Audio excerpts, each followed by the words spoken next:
रक्तपित्तम उपाचरित म्हणजे इथे रक्तपित्ताचं महत्व वर्णन करण्यासाठी त्यांनी 3 प्रकारच्या विशेषणांचा वापर केलाय. पहिलं विशेषण काय आहे तर महागद आहे.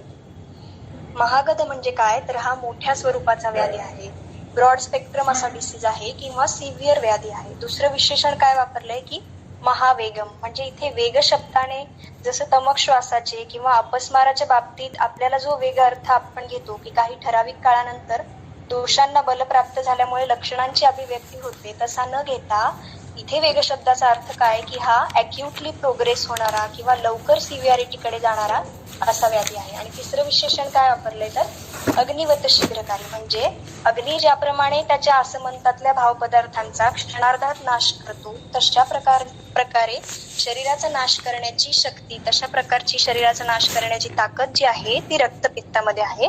अशा 3 प्रकारच्या विशेषणांचं त्यांनी वर्णन केलंय. पुढे काय सांगितलंय की रक्तपित्तम शीघ्रम उपाचरित म्हणजे अशा प्रकारच्या रक्तपित्ताची शीघ्रतेने उपचार करावे असं सांगितले. आणि ह्या उपचाराचा कर्ता कोण आहे तर तो वैद्य आहे. आणि या वैद्याचं एक विशेषण त्यांनी सांगितलंय की हेतू लक्षणवित म्हणजे जो वैद्य आहे त्याने रुग्णातल्या हेतूंचा, लक्षणांचा, त्याच्या संप्राप्तीचा विचार करूनच रक्तपित्ताचे वर्णन केलंय. त्यात त्यांनी काय सांगितलंय तस्य आशुकारिणो दावाग्नेः इव आपतितस्य आत्यैकस्य आशु प्रशांत्यै प्रयतितव्यम मात्रा देशम कालम च अभिसमीक्ष म्हणजे चिकित्सा स्थानात जसं त्याच्या आशुकारित्वाचं, प्राणहरत्वाचं वर्णन होतं त्याच प्रकारचं वर्णन इथे आहे. फक्त तिथे वैद्य जो आहे त्याच्या विशेषणांमध्ये काय सांगितलं होतं की हेतू आणि लक्षणवित, तर इथे 3 पॅरामीटर्स अजून त्यांनी ऍड केलेत की जो वैद्य आहे त्याने मात्रा, देश आणि काल या 3 गोष्टींचा सुद्धा रक्तपित्ताची चिकित्सा करताना विचार करावा.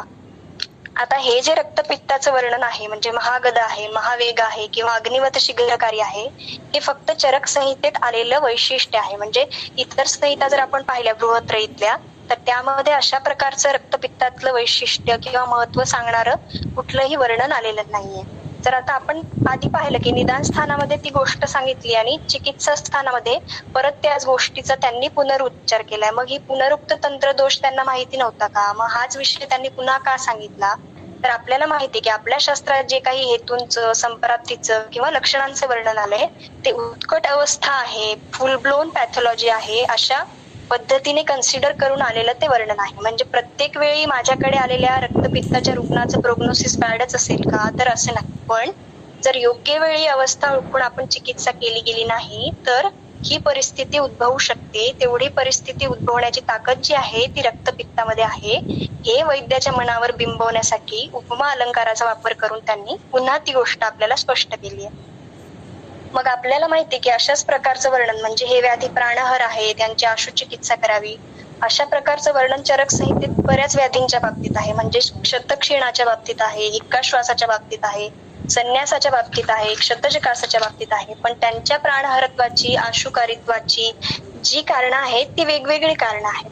मग रक्तपित्ताच्या बाबतीत जी आहेत ती अशी 5 कारणं आहेत. त्यातलं पहिलं कारण आपण आता पाहिलं का तर हा महागद आहे, महावेग आहे, अग्निवत शीघ्रकारी आहे, म्हणून याची लवकर चिकित्सा करायची.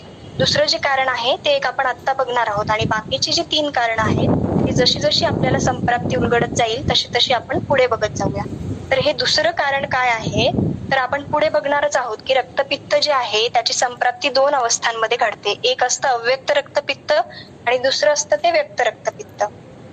त्यापैकी जेव्हा व्यक्त रक्तपित्ताच्या अवस्थेत रुग्ण आपल्याकडे येईल म्हणजे काय की कुठल्याही बहिर्मुख स्रोतसातून रक्तप्रवर्तनाची लक्षणे घेऊन रुग्ण आपल्याकडे आलेला असेल, मग तो नासागत रक्तस्राव असेल, कर्णगत रक्तस्राव असेल किंवा गुदगत रक्तस्राव असेल, अशा वेळी जर अवस्था ओळखून योग्य प्रकारे चिकित्सा केली गेली नाही तर संभाव्य उपद्रवांना रुग्णाला सामोरं जावं लागू शकतं. आणि ते उपद्रव कुठले आहेत त्याचं वर्णन सुश्रुताचार्यांनी जो सूत्रस्थानाचा 14वा अध्याय आहे त्यामध्ये 30 नंबरच्या श्लोकामध्ये केलंय. तिथे त्यांनी काय म्हटलंय तदति प्रवृत्तम शिरोभितापम आंध्यम अधिमंथम तिमिर प्रादुर्भावम धातुक्षयम आक्षेपकम पक्षाघातम एकांग विकारम तृष्णा दाहो हिक्काम कासम श्वासम पांडुरोगम मरणम चापादयती. म्हणजे अशा दुष्ट पित्तयुक्त रक्ताचं जर अतिप्रवर्तन झालेलं असेल तर त्यातून आक्षेपक, पक्षाघात, आंध्य ह्यासारखे घोर व्याधी उत्पन्न होऊ शकतात किंवा संप्राप्ती जर अजून प्रोग्रेस झाली तर मरणासारखी सुद्धा अवस्था उद्भवू शकते. म्हणून हा व्याधी जो आहे तो आशु चिकित्से म्हणून वर्णन केलाय. आता हे झालं व्यक्त रक्तपित्ताच्या बाबतीत. पण प्रत्येक वेळी माझ्याकडे येणारा रुग्ण व्यक्त रक्तपित्ताच्याच अवस्थेत येईल का, तर असं नाही. पण त्या रुग्णाचे जर हेतू, लक्षणं, संप्राप्ती ह्यांच्यावरून माझं जर निदान अव्यक्त रक्तपित्त असं झालेलं असेल तर ते अव्यक्त रक्तपित्त पुढे व्यक्तत्वापर्यंत न जाऊ देण्यासाठी सुद्धा आशु चिकित्सा करणं हे तेवढंच महत्वाचं आहे. कारण आपल्याला माहिती की अणुर ही प्रथमं भूत्वा व्याधी पश्चात विवर्धते. म्हणजे या अणु अवस्थेत असताना, अव्यक्त अवस्थेत असताना जर आम्ही योग्य चिकित्सा केली तर पुढे येणारी व्यक्तत्वाची अवस्था आम्ही टाळू शकतो. म्हणजे थोडक्यात काय तर अव्यक्त रक्तपित्तामध्ये संप्राप्ती पुढे प्रोग्रेस होऊ नये म्हणून आणि व्यक्त रक्तपित्तामध्ये संभाव्य उपद्रव किंवा मरणासारखी अवस्था उत्पन्न होऊ नये म्हणून हे रक्तपित्त समजावून घेणे आपल्यासाठी महत्वाचं आहे. आता आपल्याला माहिती की प्रत्येक व्याधी समजून घेण्यासाठी आमच्याकडे 5 उपाय दिलेले आहेत. तर ते 5 उपाय जे आहेत ते चरक निदान स्थानाचा जो पहिला अध्याय आहे त्या पहिल्या अध्यायामध्ये 6 नंबरचा श्लोक आहे, 194 पेज नंबरवरती. तिथे त्यांनी काय म्हटलंय, तस्य उपलब्धी ही निदान पूर्वरूप रूप लिंग उपशय संप्राप्तीत. म्हणजे कुठलाही व्याधी जाणून घेण्याचे जर 5 उपाय आमच्याकडे आहेत तर संप्राप्तीचं असं महत्व काय, संप्राप्ती जाणून घेण्याचं विशेष महत्व काय, तर आपल्याला माहितीये संप्राप्तीची व्याख्या बघा. आता सुरुवातीला आपण संप्राप्तीची व्याख्या बघू आणि या संप्राप्तीवरून आपल्याला काय काय कळणार आहे, कुठले क्लूज आपल्याला मिळणार आहेत ते आपण बघूया. तर त्याच अध्यायातला जो 11 नंबरचा श्लोक आहे 196 पेज नंबरवरती, तिथे त्यांनी संप्राप्तीचे 2 पर्याय दिले सुरुवातीला, जाती आणि आगती. आणि त्याच्या टीकेमध्ये जी खालून एक 6वी ओळ आहे त्यामध्ये त्यांनी संप्राप्तीची व्याख्या वर्णन केली. तर तिथे काय म्हटले त्यांनी, आगतिर्ही उत्पाद कारणस्य व्याधी जननपर्यंतम गमनम. म्हणजे हेतू सेवनापासून व्याधी उत्पत्तीपर्यंतचा जो प्रवास आहे त्याला आम्ही संप्राप्ती म्हणणार आहोत. आणि त्याच त्यांनी त्या टीकेमध्ये एक उदाहरण पण दिले बघा.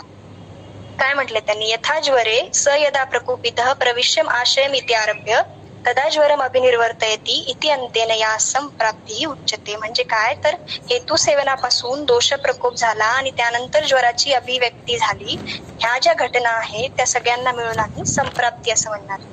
मग या संप्राप्तीचं व्याख्या आपल्याला कळाली, पण संप्राप्तीचं महत्व काय तर ते पण ह्या टीकेत सांगितलंय बघा.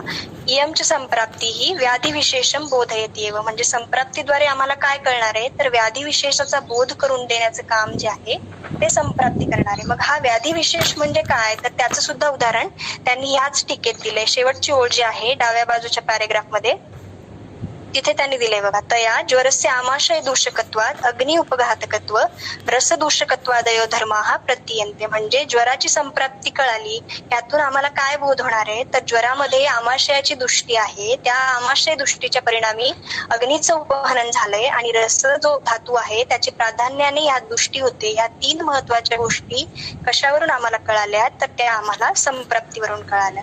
पण फक्त व्याधी बोध होऊन चालेल का, म्हणजे माझ्याकडे जर 101 फीवर घेऊन एखादा रुग्ण आला आणि मी त्याला प्रिस्क्रिप्शन पॅडवर ह्या 3 गोष्टी मला तुझ्या संप्राप्तीतल्या कळाल्या असं म्हणून लिहून दिलं तर चालेल का.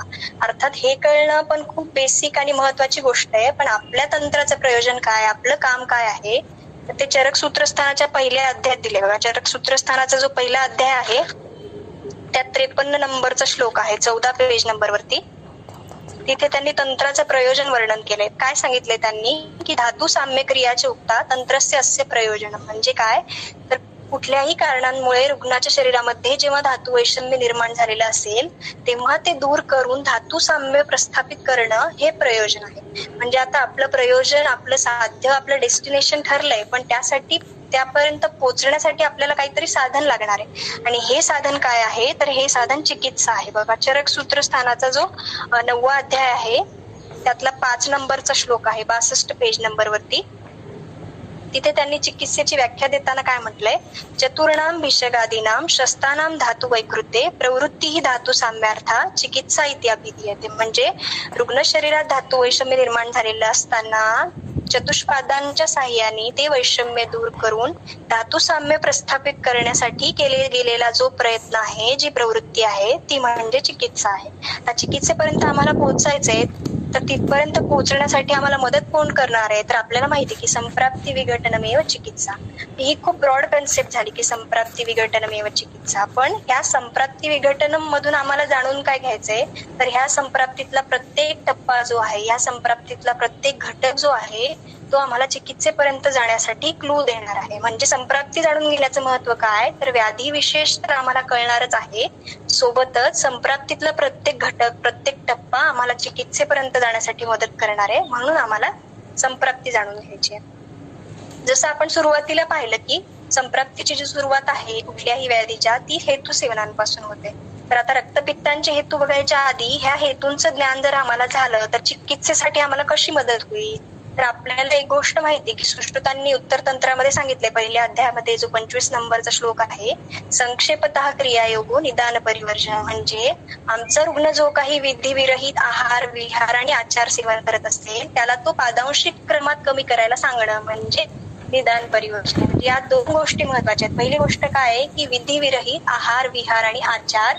दुसरी महत्वाची गोष्ट काय आहे की पादांशिक क्रमात. आता पहिली जी गोष्ट आहे, आपल्याला माहिती की कुठलाही आहार विहार आचार जर विधिविरहित केला गेला तर तो हेतू ठरतो. कारण आमच्याकडे प्रत्येक गोष्टीचा विधी सांगितलाय, म्हणजे ग्रॉसली आहार विहाराचा किंवा आचाराचा आहेच आहे, पण त्यातल्या पण मायन्यूट गोष्टींचा, म्हणजे आहाराच्या बाबतीत जर आपण बघू तर जलसेवनाचा नियम आहे, दधी सेवनाचा नियम आहे, तकर सेवनाचा नियम आहे, मद्य सेवनाचा आहे, मांस सेवनाचा आहे.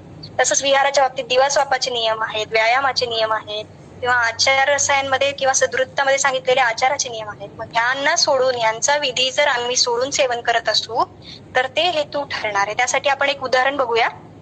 तर रक्तपित्ताचे हेतू पुढे बघताना आपल्याला पिष्टांना एक हेतू येणार आहे, म्हणून त्याचा विधी आपण बघू आणि त्यावरून एक उदाहरण बघून मग पुढे जाऊया. चरक सूत्रस्थानाचा जो 5वा अध्याय आहे त्यात 9 नंबरचा श्लोक दिलाय, 38 पेज नंबरवरती, 38 पेज नंबरवरती.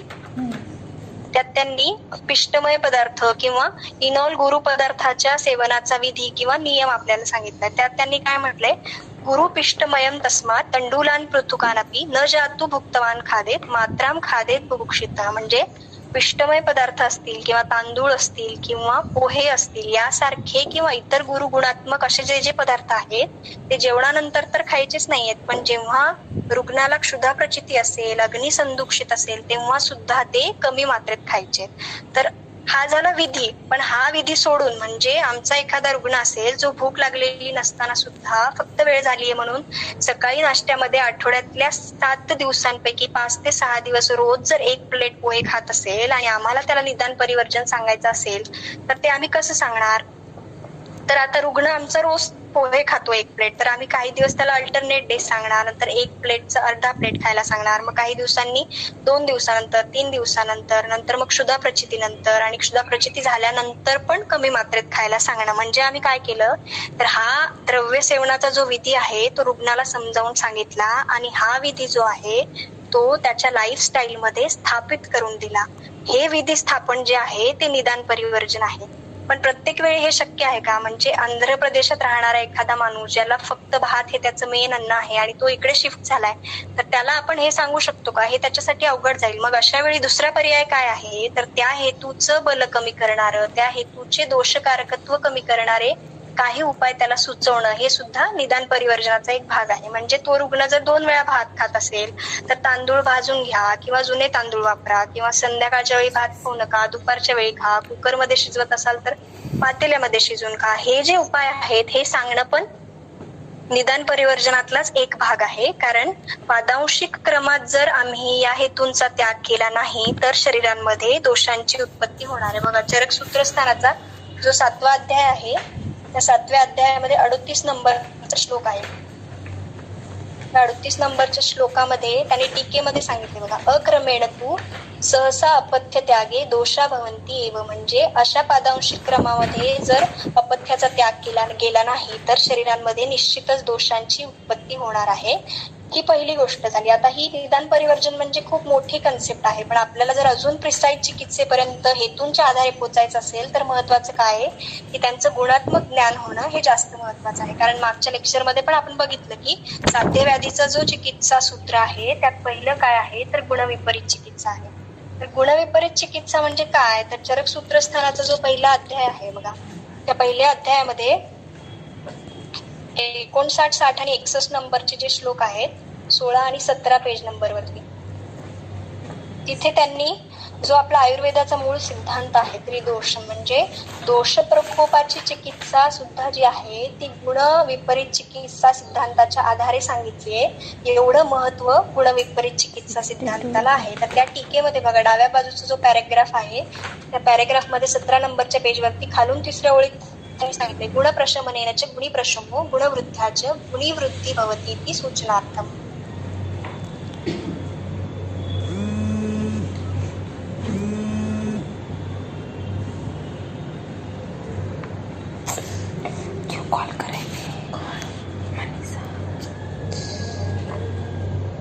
केलेला आढळतो. जसं बघा, चरक सूत्रस्थानाचा जो 10वा अध्याय आहे त्या 10व्या अध्यायामध्ये 66 नंबरच्या पेजवरती 6 नंबरचा श्लोक आहे. तिथे पण त्यांनी या गुणविपरीत चिकित्सा सिद्धांताचं वर्णन केलंय. तिथे त्यांनी काय म्हटलंय, शीतेन उष्ण अभिभूतम उपचरामः शीताभिभूतम उष्णेन. म्हणजे हे वाचलं तर आपल्याला सारखंच वाटतं. मग याचा अन्वय कसा लावणार, तर उष्ण अभिभूतम शीतेन उपचरामः शीताभिभूतम उष्णेन उपचरामः. म्हणजे काय, तर उष्ण गुणात्मक द्रव्यांच्या सेवनामुळे हेतूंचा प्रकोप झालेला असेल तर आम्ही शीत गुणात्मक द्रव्यांचा वापर करणार आणि वाईस वर्सा.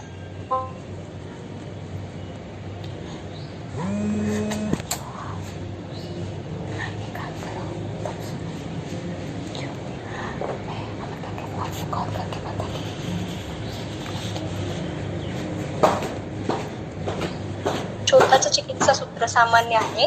त्यात त्यांनी काय म्हटलंय, उपाचरेत स्नेहभवम विरुक्षणैः प्रकल्पयेत स्नेहविधींच्या वृक्षजे. म्हणजे स्निग्ध गुणात्मक द्रव्यांच्या सेवनामुळे जर शोथाची उत्पत्ती झालेली असेल तर वृक्ष गुणात्मक चिकित्सा करायची आहे. वृक्ष गुणात्मक द्रव्यांच्या सेवनामुळे जर शोथाची उत्पत्ती असेल तर स्नेह गुणात्मक औषधींचं सेवन करायचं आहे. म्हणजे हे हेतू जाणून घेतले तर आम्हाला चिकित्सेपर्यंत कशी पोहोचण्यासाठी कशी मदत मिळणार आहे. तर आमच्याकडे 2 गोष्टी आहेत, एक तर निदान परिवर्जन आहे किंवा दुसरी गोष्ट म्हणजे काय आहे की गुणविपरीत चिकित्सा सिद्धांत आहे.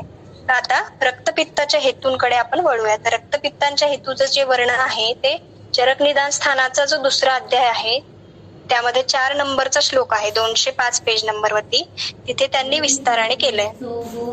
तर आता या प्रत्येक हेतूंवर जर आपण बोलायचं म्हणलं तर आपले 4-5 लेक्चर तर ह्यातच गेले असते. म्हणून ह्या हेतूंचं ओव्हरऑल असेसमेंट करून, जे फक्त एवढेच हेतू आहेत का रक्तपित्ताचे, पित्त प्रकोपाचे, तर असं नाही. त्या काळात त्यांनी पाहिलेल्या रुग्णांना हेतू स्वरूपात आढळले त्यांची केलेली ही एक यादी आहे. दुसरी महत्वाची गोष्ट काय आहे की द्रव्य स्वरूपात तर यांचं ज्ञान करून घेणं आवश्यकच आहे, पण या हेतूंच्या आधारे जर आम्हाला अणुक्ताचं ज्ञान करायचं असेल तर जास्त महत्वाचं काय आहे तर ते गुणात्मक ज्ञान करून घेणं. म्हणजे प्रत्येक वेळी पेशंट आमच्याकडे इथे वर्णन केलेला पुळिथ हा हेतू घेऊन येईलच असं नाही, पण ह्या पुळिथातून आम्हाला काय समजून घ्यायचंय तर त्याचं उष्णत्व समजून घ्यायचंय, तीक्ष्णत्व समजून घ्यायचंय, विदाहित्व समजून घ्यायचंय. मग आजकालच्या हे रुग्णांमध्ये जो आढळणारे हेतू आहेत उष्ण, तीक्ष्ण, विदाही स्वरूपात असणारे, मग ते वेफर्स असतील, फ्रेंच फ्राईज असतील, चायनीज फूड असेल, हे सगळे या पुळिथाच्या अंतर्गत येणार आहेत. आता तिसरं जे आहे ते वर्णन शैलीचं वैशिष्ट्य आहे. म्हणजे हा प्रोबॅबली चरक संहितेतला असा एकमेव अध्याय आहे ज्यामध्ये चरक सूत्रस्थान 27व्या अध्यायात आपल्याला माहिती की वेगवेगळ्या आहार वर्गांचं वर्णन केलंय. त्यातले ऑलमोस्ट म्हणजे जर इक्षू वर्ग आणि मधु वर्ग जर आपण सोडला तर प्रत्येक वर्गातल्या द्रव्यांचं, काही प्रतिनिधी द्रव्यांचं त्यांनी यामध्ये हेतू म्हणून वर्णन केले. तुम्ही जर एकदा घरी जाऊन पुन्हा वाचाल तर तुम्हाला लक्षात येईल की यात शुकधान्यातले आहे, शिंपी वर्गातले आहेत, मांस वर्ग आहे, हरितक वर्ग आहे, फल वर्ग आहे, शाक वर्ग आहे, घृतान्न वर्ग आहे, दुग्ध वर्ग आहे, दधी वर्ग आहे, जल वर्ग आहे आणि मध्य वर्गाचं सुद्धा यात वर्णन आहे. आपण मागेच बघितलं की उत्कट अवस्थेतली संप्राप्ती म्हणून हे सगळं कन्सिडर करून केलेलं हे वर्णन आहे. मग हेतू पण त्यांनी तेवढ्याच ताकदीचे घेतले. म्हणजे प्रत्येक वर्गातल्या द्रव्यांचं वर्णन केलं तर ते द्रव्य सिलेक्शन जे आहे ते ब्लाइंडली केलेलं नाहीये. तर हे द्रव्य सुद्धा जे आहे ते चरक सूत्रस्थानाच्या 27व्या अध्यायात किंवा चरक सूत्रस्थानाच्या 25व्या अध्यायात प्रत्येक आहार वर्गातल्या द्रव्यांमध्ये जे जे हीनतम द्रव्य आहेत त्यांचं इथे वर्णन केले. म्हणजे त्यांचं दोषकारकत्व, त्यांचं बल एवढ्या लेव्हलचं आहे. म्हणजे बघा, यवधान्य जे आहे, यव जे आहे ते शुकधान्यामध्ये हीनतम सांगितलंय, माश जे आहे ते शिंबी धान्यामध्ये हीनतम सांगितलेलं आहे, सरशप जे आहे ते शाक वर्गामध्ये हीनतम आहे, लघुच जे आहे ते फलवर्गामध्ये हीनतम आहे, गोमांस जे इथे वर्णन केलंय ते मृगमांसामधलं हीनतम आहे, कानकपोत जे आहे ते पक्षी वर्गातलं हीनतम आहे. इतर द्रव्य स्वरूप हीनतमांचं वर्णन झालं, पण गुणस्वरूप सुद्धा त्यांनी तेवढ्याच ताकदीच्या द्रव्यांचं वर्णन इथे केलंय. म्हणजे बघा, त्यांना जिथे उष्ण गुण अपेक्षित आहे, तीक्ष्ण गुण अपेक्षित आहे, तिथे त्यांनी सर्षप घेतलंय, कुलत्थ घेतलंय जे उष्णतम आहे, तीक्ष्णतम आहे. किंवा त्यांना जिथे गुरु गुण अपेक्षित आहे, स्निग्ध गुण अपेक्षित आहे, तिथे त्यांनी गव्य मांस घेतलंय, वाराह मांस घेतलंय, माहिष मांस घेतलंय जे गुरुतम आहे, स्निग्धतम आहे, अभिषंदितम आहे. पुढचं महत्वाचं वैशिष्ट्य म्हणजे काय की विरुद्ध अन्नातल्या काही गोष्टींचं त्यांनी यात वर्णन केलंय. आता विरुद्ध अन्न म्हणजे काय तर आपल्याला माहिती आहे, चरक सूत्रस्थानाचा जो 26वा अध्याय आहे, त्या 26व्या अध्यायामध्ये 81 नंबरचा श्लोक आहे, 149 पेज नंबरवरती. तिथे त्यांनी विरुद्ध अन्नाची व्याख्या केली आहे. तिथे त्यांनी काय म्हटलंय, देहधातू प्रत्यनीक भूतानी द्रव्यानी देहधातूभिः विरोधम आपद्यन्ते परस्पर गुणविरुद्धानि कानिचित. म्हणजे ह्या कानिचित मधून आपल्याला काय समजून घ्यायचंय तर काही द्रव्य परस्पर गुणांच्या विपरीत असतील तर ते विरुद्ध संज्ञेस पात्र होतील, पण काही अशी पण द्रव्य आहेत जी समान गुणांची असूनही विरुद्ध या संज्ञेस पात्र होतील. मग या दोन्ही कॅटेगरीतल्या हेतूंचं त्यांनी इथे वर्णन केलंय. आपण एक एक उदाहरण या दोन्ही कॅटेगरीचं बघूया. चरक निदान स्थानातला 2रा अध्याय जो आपण बघत होतो, त्यातला 4 नंबरचा श्लोक 205 पेज नंबरवरती.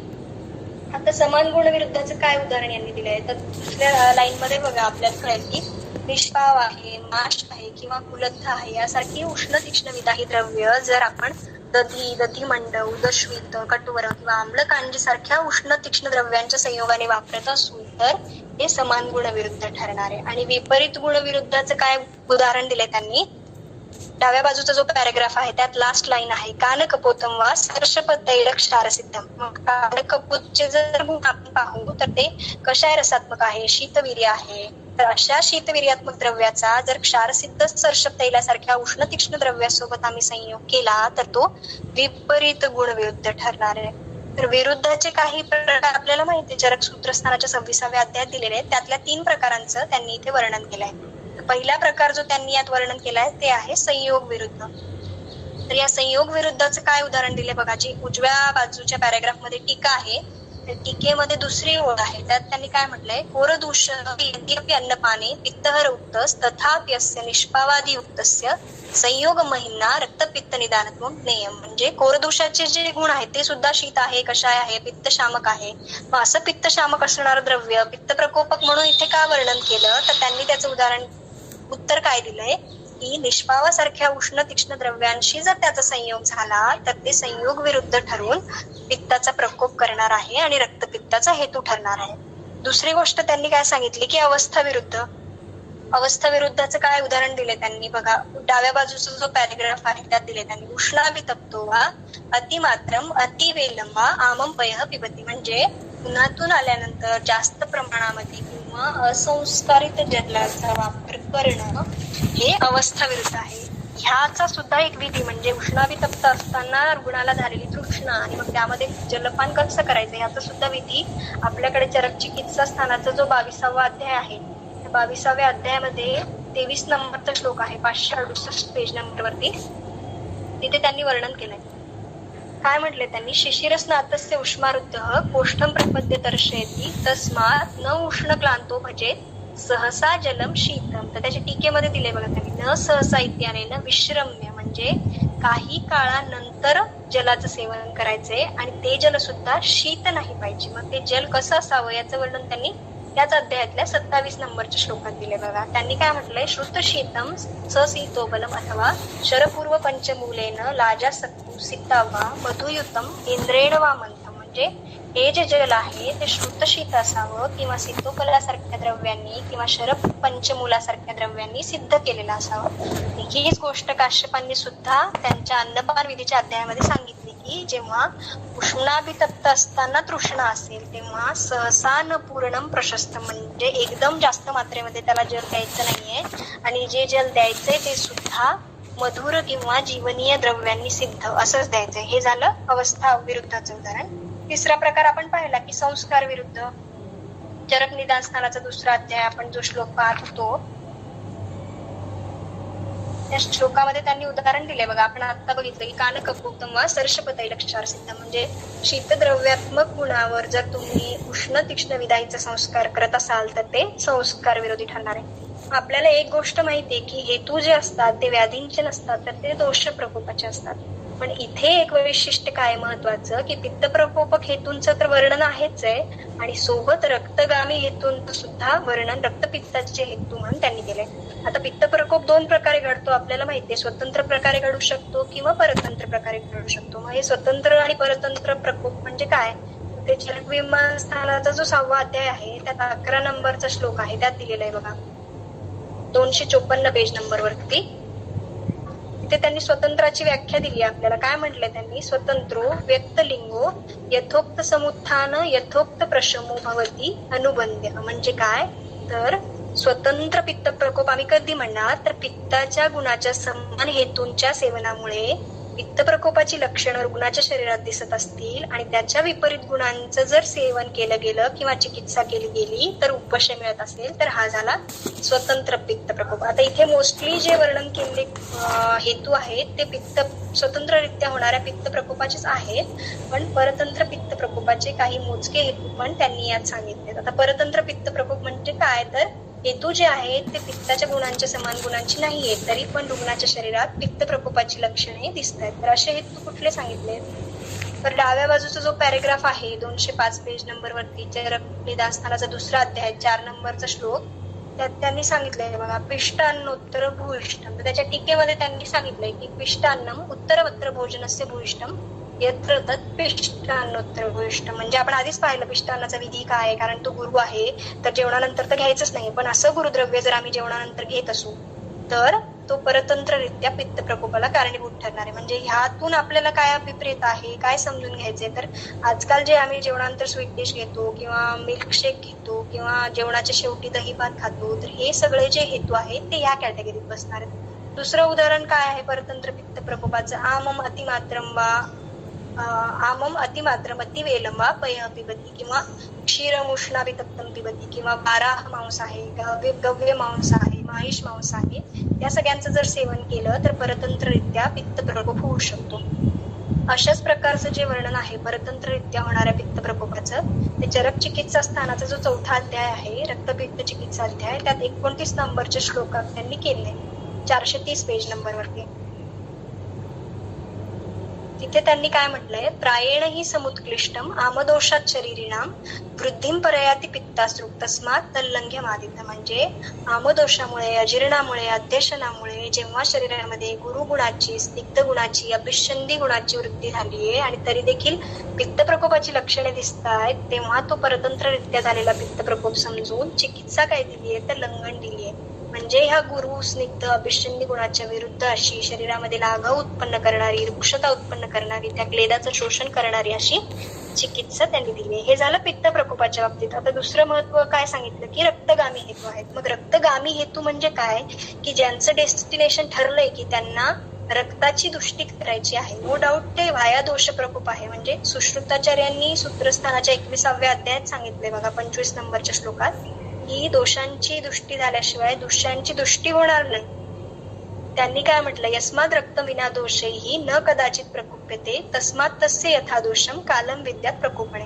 म्हणजे रक्तगामी हेतूंचं जर आम्ही सेवन केलं तर दोषाचा प्रकोप कुठला होईल हे आम्हाला माहित नाही, ते त्या हेतूंच्या गुणांवर अवलंबून आहे. पण त्या दोषांच्या प्रकोपानंतर रक्ताची दृष्टी 100% होणार आहे. मग ती प्रत्येक रुग्णात कदाचित कमी जास्त प्रमाणात असेल, पण ती अवश्यंभावीच होणार आहे. मग हे रक्तगामी हेतू कुठले, तर चरक विमानस्थानाचा जो 5वा अध्याय आहे स्रोत विमान अध्याय, त्या 5व्या अध्यायामध्ये जो 14 नंबरचा श्लोक आहे 251 पान नंबर वरती, त्यात त्यांनी रक्तगामी हेतूंचं वर्णन सांगितलंय. तिथे काय म्हटलंय, विदाहिनी अन्नपानानी स्निग्ध उष्णानी द्रवानीच रक्तवाहिनी दुष्यंती भजतांच आतप आणलो. म्हणजे विदाही अन्न असेल, स्निग्ध उष्ण द्रवगुणात्मक अन्न असेल किंवा आतप सेवन असेल, ह्यामुळे काय होणार आहे तर दोष प्रकोप होणार आहे आणि त्या दोष प्रकोपामुळे रक्ताची दृष्टी होणं हे अवश्यंभावी आहे. तर हे झाले निदान स्थानातले हेतू. चिकित्सा स्थानात सुद्धा परत एकदा त्यांनी हेतूंचं वर्णन केले बघा. चिकित्सा स्थानाचा जो 4था अध्याय आहे,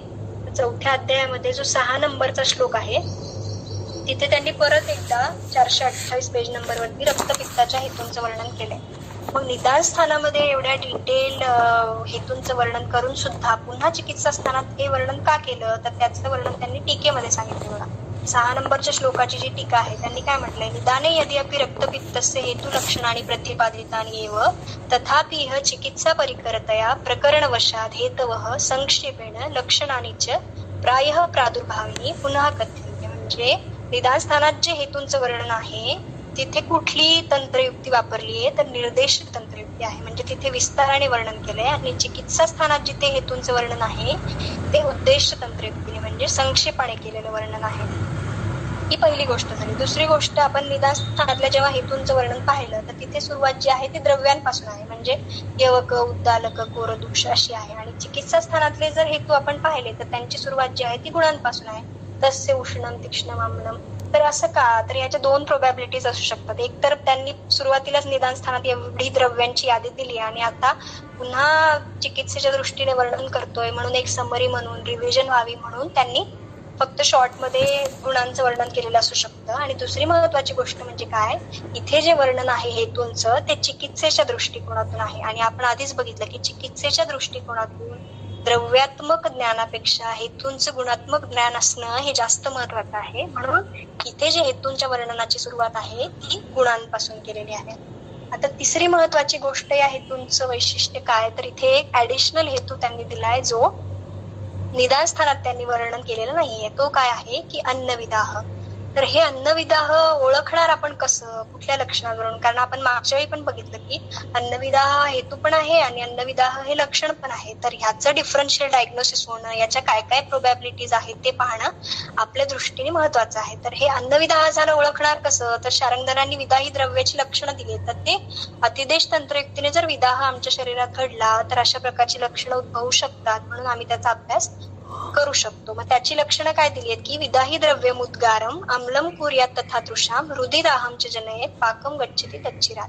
म्हणजे काय, तर आहाराचा पाक जो आहे तो उशिराने झाल्यामुळे जर आम्ल उद्गार किंवा तृष्णा किंवा उरोदाह अशी लक्षणं जर दिसत असतील तर आम्ही त्यावरून काय समजून घेणार की अन्नाचा विदाह झाला आहे, हे आम्ही त्यावरून समजून घेऊ शकतो. आता अन्नाचा विदाह झालाय म्हणजे काय झालंय नेमकं, तर दुसरा अवस्थापाक जो आहे, आम्ल अवस्थापाक जो आहे त्याची दुष्टी झालीये. मग ती दुष्टी झाली हे समजण्यासाठी तो अवस्थापाक म्हणजे काय ते आपण थोडक्यात बघू आणि मग पुढे जाऊया. तर हे अवस्थापाकांचं जे वर्णन आहे ते चरक चिकित्सा स्थानाचा जो 15वा अध्याय आहे त्यात 9, 10 आणि 11 नंबरचे जे श्लोक आहेत 512 पेज नंबरवरती तिथे त्यांनी केलंय. तर आपल्याला माहितीये की आहार सेवनानंतर जाठराग्नीद्वारे सुरुवातीला आहारातले जे पार्थिव आणि आप्य अंश आहेत त्यांचं विघटन सुरू होतं आणि त्याच्या परिणामी मधुर रसात्मक अशा एका फेनभूत भावाची निर्मिती होते जो शरीरातल्या कफाचं उपभ्रूमण, पुष्टी किंवा वृद्धी करतो. हा झाला मधुर अवस्थापाक, पहिला अवस्थापाक.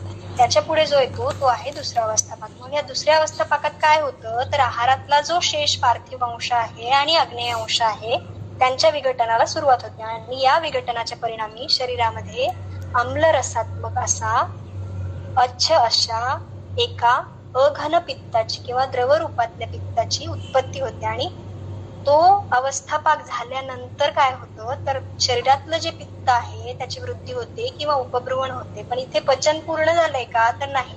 अन्न अजून आमचं कसं आहे, तर विदग्धच आहे. आणि या विदग्धाची टीका काय दिली बघा, विदग्धस्य इति पक्व अपक्वस्य. म्हणजे अन्न जे आहे ते अजून अर्धपक्व अशाच अवस्थेत आहे द्वितीय अवस्थापाकानंतर. ही गोष्ट आपल्याला पुढे लागणार आहे म्हणून आपण थोडं समजून घेण्याचा प्रयत्न केला थोडक्यात. आता हा जो अन्नविदाह आहे ह्याच्या 2 प्रोबॅबिलिटीज त्या चरक चिकित्सा स्थानातला जो 6वा श्लोक आहे त्याच्या टीकेमध्ये त्यांनी आपल्याला दिली आहेत बघा. चरक चिकित्सा स्थानाचा 6वा अध्याय जो आहे 428 पेज नंबरवरती त्याच्या टीकेमध्ये जी 4थी ओळ आहे त्यात पहिली प्रोबॅबिलिटी त्यांनी काय दिली आहे, अन्नविदाहस्तु स्वरूप विदाही द्रव्य भक्षणात भवती. म्हणजे काय, जर आम्ही सेवन केलेला आहार हा जर उष्ण, तीक्ष्ण, आम्ल, लवण, कटू रसात्मक, विदाही अशा प्रकारचा असेल तर काय होणार आहे, त्यात ऑलरेडी आग्नेय अंश जास्त असणार आहे. ह्या आग्नेय अंशाचं विघटन होण्यासाठी जास्त वेळ लागणार आहे. म्हणजे दुसरा अवस्थापाक जो आहे तो जास्त वेळ चालणार आहे आणि रिझल्टंट जे अच्छ पित्त आहे, आम्ल रसात्मक पित्त आहे, द्रव पित्त आहे त्याची निर्मिती जी आहे ती जास्त प्रमाणात होणार आहे. बघा, चरक चिकित्सा स्थानाचा जो 15वा अध्याय आपण पाहिला तो श्लोक आता त्याच्या टीकेमध्ये याचं वर्णन केलंय. चरक चिकित्सा स्थानाचा 15वा अध्याय त्यात जो 10 नंबरचा श्लोक आहे त्याची टीका आहे बघा. डाव्या बाजूच्या पॅरेग्राफ मध्ये वरतून एक 8वी 9वी ओळ असेल त्यात काय म्हटलंय त्यांनी, अयं तु विशेषः यन्मधुराख्यस्य अवस्थापाकस्य मधुरादयः श्लेष्मजनकरसानुगुणा भवन्ति तदा स बहुश्लेष्मानं जनयति। यदा तु अवस्थापाको विपरीतकटुकादिपरिगृहीतो भवति तदा स्तोकमात्रं कफं जनयति। एवं पित्तजनके अवस्थापाके अपि वाच्यं। म्हणजे हे यांनी मधुर अवस्थापाकाबद्दल सांगितले। आता आपल्याला आम्ल अवस्थापाकाबद्दल जाणून घ्यायचे की नाही। जेव्हा यांनी काय सांगितले की जेव्हा पित्ताच्या गुणांच्या पित्ताच्या रसाच्या अनुगुण आहाराचं आम्ही सेवन करू, म्हणजे काय, उष्ण तीक्ष्ण विदाही उष्ण वीर्यात्मक उष्ण गुणात्मक कटू आम्ल लवण रसात्मक जेव्हा आहार असेल तेव्हा काय होणार आहे तर बहुपित्तम जनयती, म्हणजे ह्या आच्छ पित्ताची अघन अशा द्रव पित्ताची जी उत्पत्ती आहे ती जास्त प्रमाणात होणार आहे आणि मग अन्नाचा विदाह होणार आहे। ही झाली पहिली प्रोबॅबिलिटी।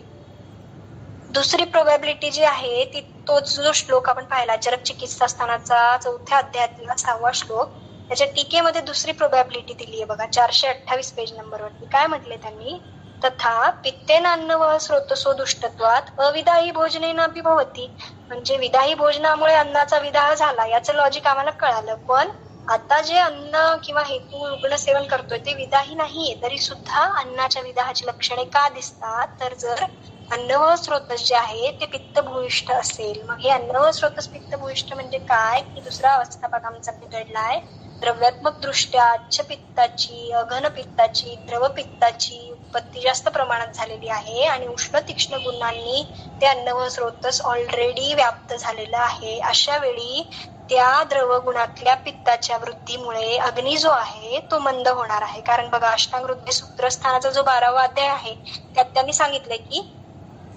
पित्ताची पाचन शक्ती जी आहे ती केव्हा कार्यकारी ठरणार आहे तर जेव्हा ते त्याचा द्रवत्वाचा त्याग करणार आहे, म्हणजे जेव्हा ते निद्रव असेल तेव्हाच ते पचनाचं कार्य करणार आहे। काय म्हटले त्यांनी, पित्तम पंचात्मकम तत्र पक्व आमाशय मध्यगम पंचभूतात्मकत्व इति यत् तैजस गुणोदया त्यक्त द्रवत्वम पाकादिकर्मणा अनलशक्तितम, म्हणजे द्रवगुणाने जर पित्ताची वृद्धी झालेली असेल तर अग्नी मंद होऊन आहार पचनाचा जो वेळ आहे जो काळ आहे तो डिले होणार आहे आणि अन्नाचा विदाह होणार आहे। बघा चरक चिकित्सा स्थानाचा जो 15वा अध्याय आहे त्या 15व्या अध्यायामध्ये 65 नंबरचा जो श्लोक आहे जिथे त्यांनी पित्तज ग्रहणीची संप्राप्ती सांगितली आहे 518 पेज नंबरवरती, तिथे काय म्हटलंय, कटु अजीर्ण विदाही अम्ल क्षारादेही पित्त मुल्बनम अग्निम आपलावया धांती जलम तप्तम इव अनलम। याच्या टीकेमध्ये जी उजव्या बाजूला जी पॅराग्राफ मध्ये टीका दिली आहे त्यांनी वरती एक 6वी ओळ आहे। काय म्हटले त्यांनी, पैतिक ग्रहण्याम पित्तस्य अग्निसमानतया वर्धनम एव युक्तम,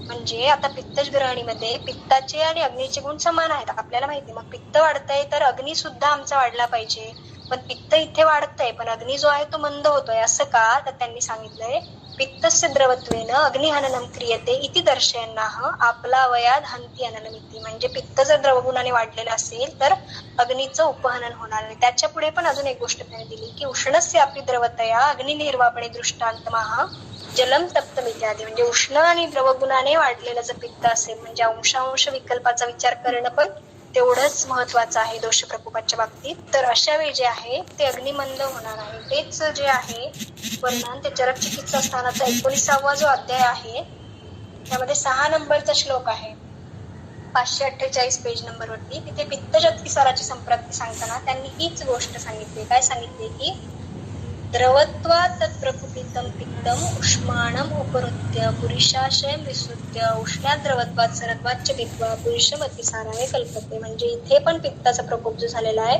तो द्रवगुणाने झालेला आहे आणि त्यामुळे काय झालंय अग्नीचं उपहरण झालंय। आणि सेम टीका त्यांनी इथे खाली दिली आहे। काय म्हटले बघा, द्रवत्वात् उष्माणम उपहत्येति यदि अपि पित्तम उष्णम अग्नेः समानतया वर्धकं भवति इति युज्यते तथापि द्रवत्वात् उष्माणम अग्निरूपं हन्ति इति अर्थः। म्हणजे आपल्याला काय कळालं की पहिली प्रोबॅबिलिटी काय आहे की विदाही द्रव्य सेवन असेल किंवा पित्ताचा प्रकोप द्रवगुणाने उष्ण गुणाने जर झालेला असेल तरी देखील अन्नाचा विदाह होणार आहे। तिसरी प्रोबॅबिलिटी जी आहे ती भावप्रकाशकारांनी आपल्याला सांगितले। काय म्हटले त्यांनी, द्रव्य स्वभावात अथ गौरवाद्वा चिरेण पाकम जठर अग्नियोगात पित्त प्रकोपम विदह करोति तदन्नपानम कथितम विदाही, म्हणजे गुरु स्निग्ध गुणात्मक आहारांच्या सेवनामुळे सुद्धा अग्नी जर मंद झाला तर अन्नाचा विदाह होणार आहे। म्हणजे बघा आता चरक चिकित्सा स्थानाचा 19वा अध्याय जो आपण आता पाहिला होता त्यामध्येच जो 7 नंबरचा श्लोक आहे श्लेष्मजातिसाराची संप्राप्ती सांगणारा, तिथे त्यांनी सांगितले की 548 पेज नंबरवरती, ससुधावात गुरु मधुर शीत स्निग्ध रस्तो अग्निमुपहते, म्हणजे अग्निमंद कुठल्याही गुणांनी कुठल्याही कारणांनी झालेला असेल, म्हणजे चरक चिकित्सा स्थानाचा जो 15वा अध्याय आहे त्यामध्ये आपल्याला अग्निमांद्याची अग्निदृष्टीची जी म्हणून काही कारण सांगितलेली आहेत, त्या सगळ्या कारणांच्या परिणामी जर अग्निमंद झाला तर काय होणार आहे, तर ते चरक चिकित्सा स्थानाचा 15वा त्याच अध्यायातला जो 51 नंबरचा श्लोक आहे 517 पेज नंबरवरती तिथे सांगितलेला, दुर्बलो विदहती अन्न, म्हणजे अग्नी एकदा दुर्बल जर झाला तर तो अन्नाचा विदाह करणार आहे. मग तो कुठल्या कारणांनी झालाय ते हेतूंचं अनालिसिस करून आम्हाला काढावं लागणार आहे. या झाल्या 3 प्रोबॅबिलिटी. चौथी प्रोबॅबिलिटी आपण मागच्या वेळी लेक्चरमध्ये बघितली की रक्तदृष्टी झाली तरी देखील अन्नाचा विदाह होऊ शकतो, कारण रक्तपित्ताच्या पूर्वरूपामध्ये त्यांनी अन्न विदाह असे एक लक्षण दिले.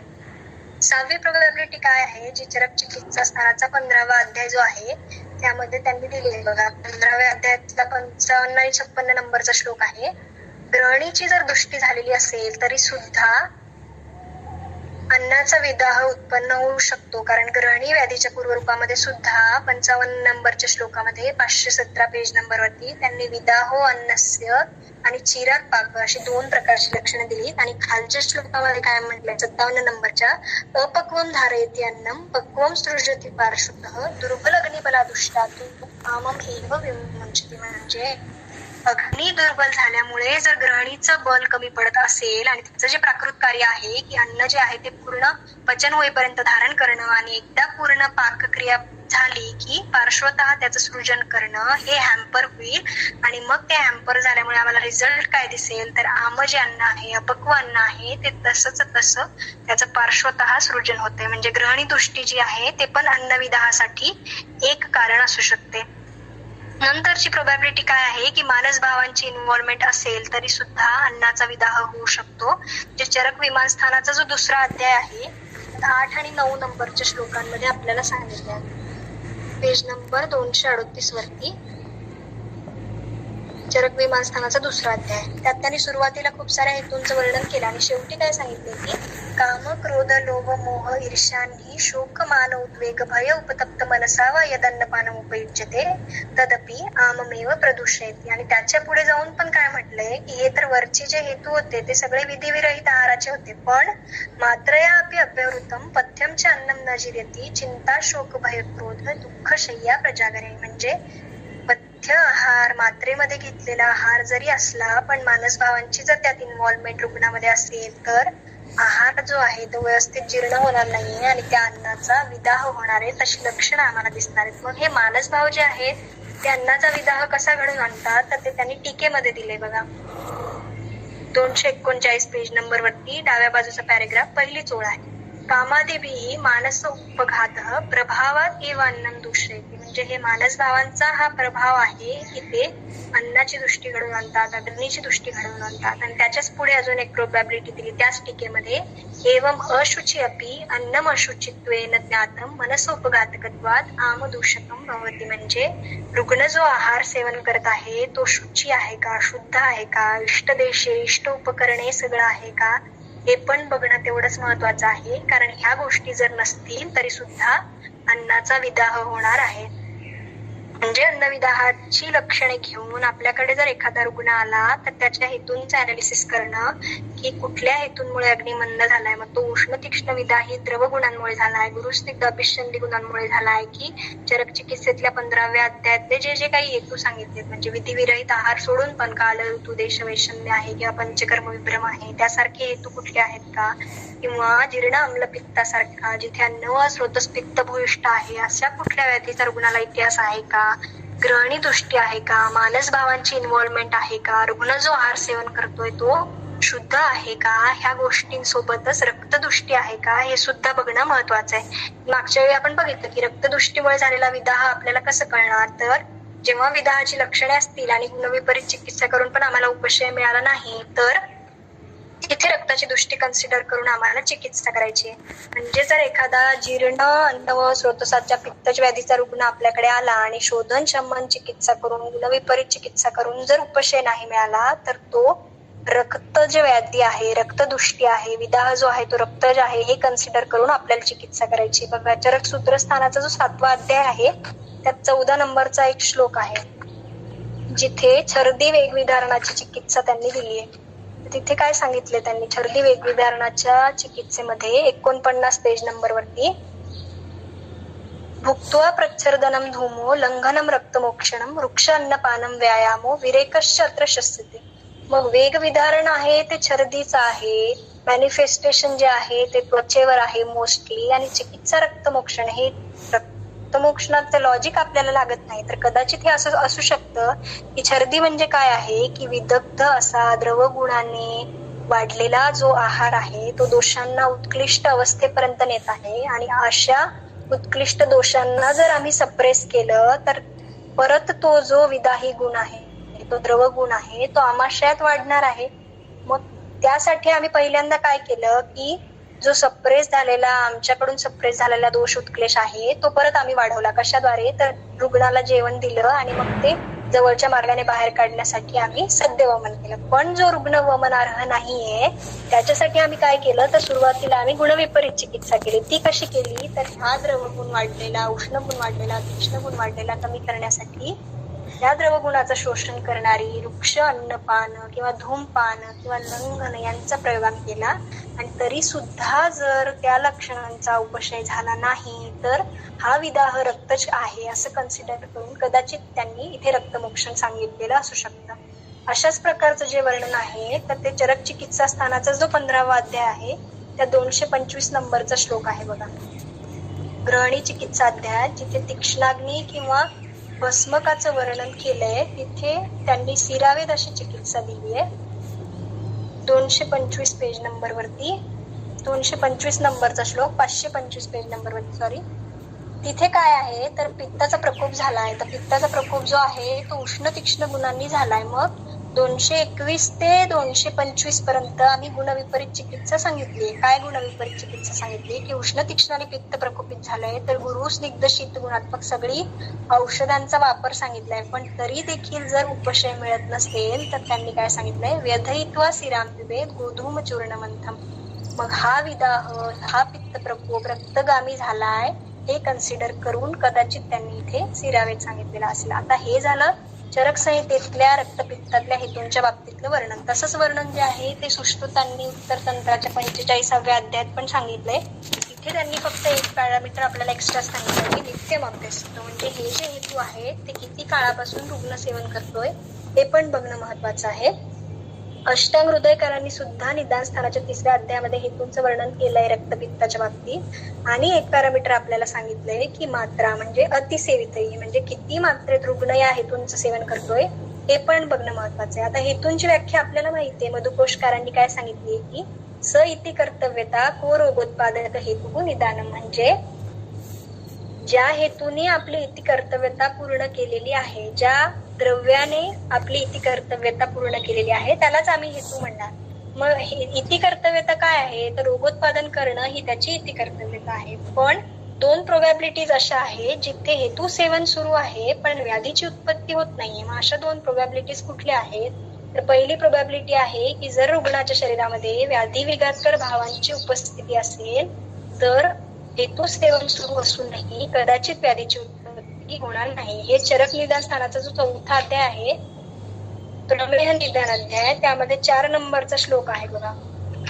त्या 4 नंबरच्या श्लोकामध्ये 212 पेज नंबरवरती त्या टीकेमध्ये त्यांनी सुरुवातीला व्याख्या दिली आहे की विकार विघातकर भाव म्हणजे काय तर विकाराणाम विघातस्य उत्पत्ती प्रतिबंधस्य भावो विघात भाव, म्हणजे विकारांची उत्पत्ती होण्यापासून प्रतिबंध करणारे जे भाव आहेत ते विकार विघातकर भाव आहेत. आणि असे विकार विघातकर भाव जर रुग्णाच्या शरीरात, एखाद्या व्यक्तीच्या शरीरात असतील तर त्याचा परिणाम काय होणार आहे तर त्याच टीकेत दिले होणार.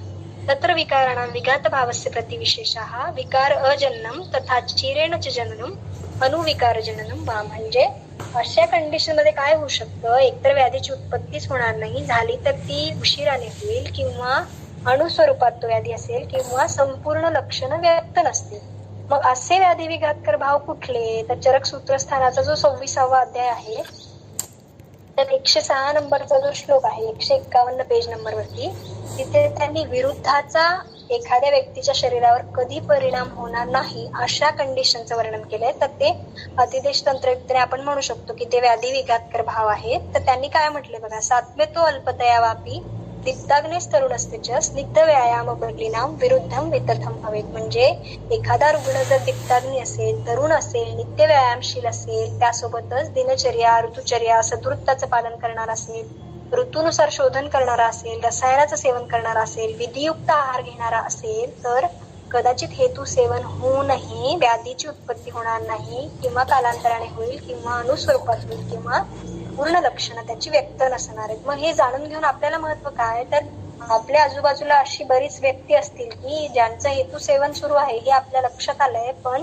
कदाचित आज त्यांची अग्नीची स्थिती प्रबळ आहे, आज त्यांचं वय तरुण आहे, म्हणून त्यांना व्याधीची उत्पत्ती होणार नाही. पण कालांतराने जेव्हा वय वाढेल आणि हे हेतू सेवन जर सुरूच राहिलं तर व्याधीची लक्षणं त्यांना निश्चित दिसणार आहेत. म्हणून योग्य वेळी हे व्याधी विघातकर भाव आहेत की नाही हे ओळखून रुग्णांचं हेतू सेवन जे आहे ते त्याला बंद करायला सांगणं, किंवा निदान परिवर्जन आपण जे आधी वर्णन केलं ते सांगणं, हे व्याधी विघातकर भाव जाणून घेण्यामागचं महत्व आहे. दुसरी प्रोबॅबिलिटी काय आहे की व्यभिचारी हेतू आहे, जो मधुकोशकाराने आपल्याला सांगितला. मग व्यभिचारी हेतू म्हणजे काय की यो दुर्बलत्वात व्याधी करणे असमर्थ, म्हणजे त्या हेतूचं तेवढं बलच नाहीये की त्यांनी व्याधीची निर्मिती करावी. आता प्रत्येक हेतू जो आहे तो तेवढ्याच प्रकारचा दोषकारक ठरणार नाहीये. प्रत्येक हेतूचं दोषकारकत्व तेवढ्याच प्रमाणात नसणार आहे. चरक सूत्रस्थानाचा जो 28वा अध्याय आहे त्यात 7 नंबरचा श्लोक दिलेला आहे. त्यात दिलंय बघा 178 पेज नंबर वरती, वरतून जी एक 6वी वगैरे ओळ आहे त्यात म्हटलंय त्यांनी, न ही सर्वाणी अपथ्यानी तुल्य दोषानी. आणि टीकेमध्ये काय म्हटलंय, त्याच डाव्या बाजूच्या पॅरेग्राफ मध्ये टीकेची जी 6वी 7वी ओळ आहे त्यात म्हटलंय, तुल्य दोषानी ती तुल्य दोषकराणी. म्हणजे प्रत्येक हेतू जो आहे तो तेवढ्याच प्रमाणात दोषकारक नसणार आहे, आणि म्हणून ह्या हेतूचं बल जाणून घेणं आपल्यासाठी महत्वाचं आहे. कारण आपल्याला माहिती की ही एक गोष्ट तर आहेच आहे, पण यासोबतच हेतू बलावर दोष बल अवलंबून आहे, दोष बलावर लक्षणांचं बल अवलंबून आहे, आणि लक्षणांच्या बलांवर व्याधीचं बल अवलंबून आहे. तर आतापर्यंत आपण काही पॅरामीटर्स बघितले, हे हेतू बल जाणून घेण्याचे. काय काय बघितले, तर हेतूंचं गुण समजावून घेणं आहे, त्याची मात्रा आहे, त्याचा काळ आहे, रुग्ण शरीरात व्याधी विघातकर भावांची उपस्थिती आहे की नाही हे बघणं आहे. आणि अजून जे ऍडिशनल पॅरामीटर्स आहेत ते ह्याच अध्याय म्हणजे चरक सूत्रस्थानाचा जो 28वा अध्याय आहे त्यात 7 नंबरचा जो श्लोक आहे त्यात काही ऍडिशनल पॅरामीटर्स आपल्याला हेतूचं बल जाणून घेण्यासाठी दिलेले आहेत. तिथे काय म्हटलंय त्यांनी, तदेव ही अपथ्यम देशकाल संयोग वीर्य प्रमाण अतियोगात भूयस्तरम अपथ्यम संपद्यते. तर ह्याचं जे उदाहरण आहे ते त्यांनी टीकेमध्ये आपल्याला दिले बघा. जसं व्रीही आहे, उजव्या बाजूचा पॅराग्राफ आहे त्या 2 नंबरची ओळ आहे. काय म्हटले त्यांनी, यथाव्रीही पित्त कर्तृत्वेन अपथ्य, म्हणजे व्रीही पित्त प्रकोपक आहे, अपथ्यच आहे, हेतूच आहे. पण ह्या व्रीहीचं बल कधी वाढेल, या व्रीहीचं बलाचं असेसमेंट कधी करणार, कसं करणार आपण, तर पहिला पॅरामीटर आहे की देश. म्हणजे काय, जर अनुपदेशामध्ये आपण ह्या व्रीहीचं सेवन करत असू तर ते जास्त अपथ्यकर ठरणार आहे. दुसरं पॅरामीटर काय आहे की काल आहे, म्हणजे जर शरद काळामध्ये या व्रीहीचं सेवन करत असू आपण तर ते जास्त अपथ्यकर ठरणार आहे. तिसरं पॅरामीटर काय आहे की संयोग आहे, म्हणजे याच व्रीहीचं सेवन जर दधी फाणितासारख्या द्रव्यासोबत आम्ही करत असू तर ते जास्त अपथ्यकर ठरणार आहे. चौथं पॅरामीटर काय आहे की वीर्य आहे, स एव उष्णीकृतो बलवान शीतस्तु दुर्बल, म्हणजे उष्ण असेल असं व्रीही तर ते जास्त अपथ्यकर बलवान हेतू ठरणार आहे. आणि लास्ट पॅरामीटर काय दिलंय की प्रमाणात योग, म्हणजे जास्त मात्रेत जर सेवन केलं गेलं तर त्याचं बल जे आहे ते वाढणार आहे. आता हे झालं शास्त्रोक्त हेतूंचं वर्णन. आणि या हेतूंच्या आधारे आता आपलं काम काय आहे, तर बृहत्रयीमध्ये जेवढे जेवढे पित्तज व्याधी आहेत त्या पित्तज व्याधी किंवा प्रत्येक व्याधीच्या पित्तज प्रकारातल्या हेतूंचं जे जे द्रव्य आहे त्यांची एक लिस्ट काढणं, आणि त्या द्रव्यांच्या लिस्ट सोबत त्यांची विकृती म्हणजे त्यांचे आजकाल आढळणारे डेरिव्हेटिव्ह काय काय आहेत ते काढणं. म्हणजे एक उदाहरण बघू आपण, जसं कंदशाक हे रक्तपित्ताचा हेतू आहे, तर आपण त्याचं उदाहरण म्हणून आलू घेऊया किंवा बटाटा आपण ज्याला म्हणतो. तर रुग्णाला जर आपण विचारलं की तुम्ही बटाटे खाता का, तर उत्तर काय येईल की कधीतरी खाण्यात येतात. मग ह्याच्यावरून आपण प्रिसाइजली त्या हेतू बलापर्यंत पोहोचू शकतो का, तर नाही. पण हे बटाटे ज्या ज्या पदार्थांमध्ये वापरण्यात येतात अशा 10-20 पदार्थांची जर यादी आपल्याकडे असेल, म्हणजे बटाट्याची भाजी आहे, पराठा आहे, समोसा आहे, वेफर्स आहेत, तर अशा 20 पदार्थांपैकी 7-8 पदार्थ जर रुग्ण आठवड्यातून 3-4 वेळा खात असेल तर ते कम्पॅरेटिव्हली जास्त बलवान असेल. कशापेक्षा? तर अशा 20 पैकी 3-4 पदार्थ जर रुग्ण 1-2 महिन्यातून खात असेल त्यापेक्षा. म्हणजे ह्या विकृतीतून आपल्याला काय कळणार आहे, तर दोषांचं हेतूंचं जे बल आहे ते आपण अजून प्रिसाइजली काढू शकतो. हे झालं आहाराच्या बाबतीत. आता विहाराच्या विकृती कशा जाणून घेणार, तर इथे विहारामध्ये एकच शब्द आपल्याला दिलाय की आतप, म्हणजे प्रत्यक्ष उन्हात जाणे हा एकच अर्थ आहे का? तर ग्रीष्मातलं उष्णत्व असेल, शरदातलं उष्णत्व असेल, किंवा डायरेक्ट उन्हामध्ये फिरणं असेल, किंवा अग्निसंपर्कात जे जास्त वेळा येतात, म्हणजे खाणीमध्ये काम करणारे असतील, वेल्डर्स असतील, शेफ असतील, कुक असतील, किंवा ग्रामीण भागातल्या गृहिणी असतील ज्यांचा सतत अग्नीशी संपर्क येतो, अशा सगळ्या ज्या विकृती आहेत, असे सगळे जे डेरिव्हेटिव्ह आहेत ते आतप ह्या शब्दातून आपल्याला घ्यायचे. आता आहारीय आणि विहारीय द्रव्यांचं बल कसं काढायचं ते आपण पाहिलं, पण मानस हेतूंच्या बाबतीत कसं करणार? आता समजा क्रोध हा हेतू आहे, तर ह्या क्रोधाचं बल आपण कसं जाणून घेणार? तर आपल्याला माहिती की सायकोलॉजीमध्ये 3 गोष्टी असेसमेंटसाठी वापरतात, ए, बी आणि सी. तर ए स्टँड्स फॉर अँटीसिडेंट. अँटीसिडेंट म्हणजे काय? तर व्हॉट इज ट्रिगर फॅक्टर. आपण रुग्णाला काय विचारणार की कुठल्या गोष्टीमुळे तुम्हाला राग येतो. B stands for behaviour. How do you react to it, म्हणजे राग आल्यानंतर तुम्ही काय करता. मग काही व्यक्तींना राग आल्यानंतर ते शांत बसतील, काही व्यक्ती रडतील, काही लोक तोडफोड करतील, काही लोक मारहाण करतील, काही लोक शिवीगाळ करतील. आणि C stands for consequence. Consequence म्हणजे काय की तुमच्या शरीरावर त्याचा काय परिणाम होतो. म्हणजे खूप चिडचिड केल्यानंतर कोणाला पाल्पिटेशन होईल, कोणाला चेस्ट पेन होईल, कोणाला शिरशूल होईल. तर ह्यावरून आपल्याला काय कळणार आहे, म्हणजे बघा की छोट्या छोट्या कारणांवरून एखाद्या व्यक्तीला राग येत असेल आणि तो राग आल्यानंतर जर ती व्यक्ती समोरच्या व्यक्तीला मारहाण करत असेल आणि त्यामुळे त्याला पाल्पिटेशन साठी सारखी लक्षणं दिसत असतील, तर हा क्रोध जो आहे तो किती बलवान आहे हे आपल्याला यावरून कळू शकतं. आणि दुसरी गोष्ट काय कळू शकते, तर रुग्णाच्या ओव्हरऑल सत्वाचं सुद्धा असेसमेंट आपल्याला कळू शकतं. आता हे जे आहे हे उक्त हेतूंच्या बाबतीतलं वर्णन झालं, आणि ह्याच आधारे आपल्याला अनुक्त हेतूंचं सुद्धा ज्ञान करून घ्यायचंय. हा आजच्या आपल्या लेक्चर मधला शेवटचा पार्ट आहे. तर त्याच उदाहरण घेऊन आपण आजचं लेक्चर संपवूया. म्हणजे आज जो आपल्याकडे रुग्ण हेतू घेऊन येतो, म्हणजे चायनीज फूड आहे, तर त्याचं बल, त्याचं गुणात्मक विवेचन आम्ही कसं करणार. तर त्यासाठी आम्हाला काय काय लागेल, तर इन्ग्रेडियंट्स लागतील, मेथड ऑफ प्रिपरेशन लागेल, मेथड ऑफ स्टोरेज लागेल आणि मेथड ऑफ प्रिझर्वेशन लागेल. म्हणजे चायनीज फूडचं जर आपण उदाहरण घेतलं तर याचे इन्ग्रेडियंट्स आपल्याला माहिती की काय काय असतं. सोया सॉस असतो, व्हिनेगर असतं, चिली सॉस असतं, चिली ऑइल असतं, ब्लॅक बीन सॉस असतो, राईस वाईन असतं, सिसेम ऑइल असतं, नूडल्स असतात, स्पाइस पावडर असतं, हॉट मस्टर्ड असतं, रेड चिलीज असतात. मग ह्या द्रव्यांवरून आम्हाला काय कळालं की ही सगळी जी द्रव्य आहेत ती कटू रसाची, आम्ल रसाची, लवण रसाची, उष्ण तीक्ष्ण विदाही अशी पित्त प्रकोपक द्रव्य आहेत. दुसरी गोष्ट आपल्याला काय महत्वाची आहे, मेथड ऑफ प्रिपरेशन. म्हणजे आपल्याला माहिती की आपल्याकडे एका रात्रीचा जर संस्कार आहारावर झाला तर त्याचं दोषकारकत्व किती वाढतं. मग ही जी द्रव्ये ह्यात वापरलेली आहेत ह्यावर तर किती रात्रींचा संस्कार झालाय हे आपल्याला माहित नसतं, ही पहिली गोष्ट. दुसरी गोष्ट आहे ते सिद्ध करण्यासाठी कुठलं तेल वापरतात, कारण प्रत्येक तेलानुसार सुद्धा त्या सिद्ध केलेल्या आहाराचे गुण बदलतात. ही पहिली गोष्ट आहे. त्यात दुसरी गोष्ट अजून काय की तेल ऑलरेडी उष्ण तीक्ष्ण गुणांचं आहे, आणि ह्या उष्ण तीक्ष्ण गुणामध्ये तुम्ही चायनीज सारखं जर उष्ण तीक्ष्ण तमद्रव्य ऑलरेडी सिद्ध केलेलं असेल आणि तेच दुसऱ्या दिवशी तिसऱ्या दिवशी वापरत असाल तर ते निश्चितच जास्त विदाही, जास्त पित्त प्रकोपक ठरणार आहे. तिसरी गोष्ट काय की अग्निसंपर्क. आपल्याला माहिती की आपल्याकडे स्वयंपाक करताना किंवा कुठलाही कल्प तयार करताना काय सांगितलंय की अग्नी जो आहे तो मंद ठेवायचा, मंद आचेवर करायचे. का तर युनिफॉर्मली त्या द्रव्याचं पचन व्हावं म्हणून. पण चायनीज करताना आपण बघतो की जी फ्लेम असते ती एकदम मोठ्या प्रमाणात असते आणि मग तो जो बनवणारा आहे तो त्या पॅन मध्ये ते टॉस करतो आणि 10 मिनिटात तर आपल्या प्लेटवर ते रेडी झालेलं असतं. म्हणजे हा जो अग्निसंपर्क आहे ह्यातला अग्नी जो आहे तो खूप तीव्र आहे, खूप तीक्ष्ण आहे, आणि हा अग्निसंपर्क त्या द्रव्याशी खूप कमी वेळासाठी आलाय. ते अन्न जे आहे ते किती प्रमाणात पक्व झालेलं आहे ह्याचा सुद्धा विचार करणं त्याच्या हेतू म्हणून बल ठरवण्यासाठी महत्वाचं आहे. तिसरी गोष्ट काय, स्टोरेज आहे. मग इष्ट देशे इष्ट उपकरणे आहे का, म्हणजे जिथे आपल्याला सर्व करतात ते असतं इष्ट देशे इष्ट उपकरणे, पण जिथे हे बनवतात ते इष्ट देशे इष्ट उपकरणे, तिथे शुची आहे का हे पण बघणं महत्वाचं आहे.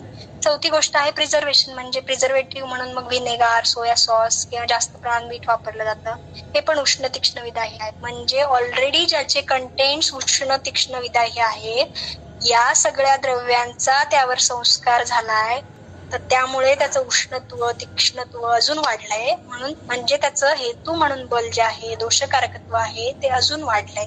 हे झालं आहाराच्या बाबतीत. तसंच विहाराच्या बाबतीत, जसं एसी मध्ये बसणं हा शास्त्रात सांगितलेला हेतू नाहीये आपल्या विहारीय, त्याचं असेसमेंट आम्ही कसं करणार, तर त्याचे गुण काय, तर शीत वृक्ष गुणाची वृद्धी होणार आहे. मग किती काळापासून, तर एखादा आयटी क्षेत्रात काम करणारा माणूस आहे, त्याला 2 वर्षापासून जॉब लागलाय, तर तो 2 वर्षापासून एसी मध्ये काम करतोय. किती मात्रेसाठी, वर्किंग आवर्स 8 तास आहेत, तर 8 तासासाठी मी एसी मध्ये कंटिन्यू बसलेला असतो.